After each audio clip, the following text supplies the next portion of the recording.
আসসালামু আলাইকুম। তন্নিশা আসছে চাঁদপুর থেকে, ওর বয়স হচ্ছে 32।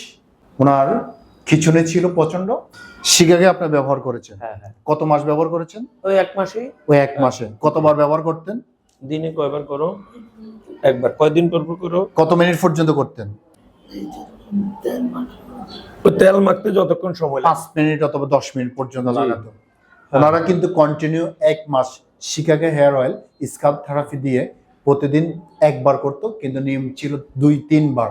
হ্যাঁ 10 থেকে 15 মিনিট পর্যন্ত কন্টিনিউ করার কারণে আলহামদুলিল্লাহ তন্নিশা আগে থেকে অনেকটা সুস্থ। আচ্ছা, খিচুনিটা কেমন ছিল?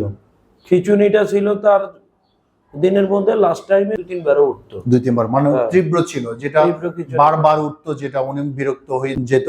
ওনার একটা বেবি আছে, এই জন্য উনি বারবার বিরক্ত হয়ে যেত। তো এই শিকাগে হেয়ার অয়েল স্কাল্প থেরাপি দেওয়ার কারণে ওনার মাথাটা একটু ঠান্ডা থাকতো, মাথাটা একটু সবসময় গরম থাকতো না। এই জন্য উনি ব্যবহার করার কারণে আলহামদুলিল্লাহ তন্নিশা এখন অনেকটা ভালো। এখন কোনো খিচুনি আছে? এখন আর কোনো খিচুনি নাই, কিন্তু আপাতত কোনো খিচুনি নাই। কোনো খিচুনি নাই। না। যাক, শিকাগে হেয়ার অয়েল ব্যবহার করার কারণে মোটামুটি খিচুনি এখন টোটালি অফ, টোটালি বন্ধ আছে।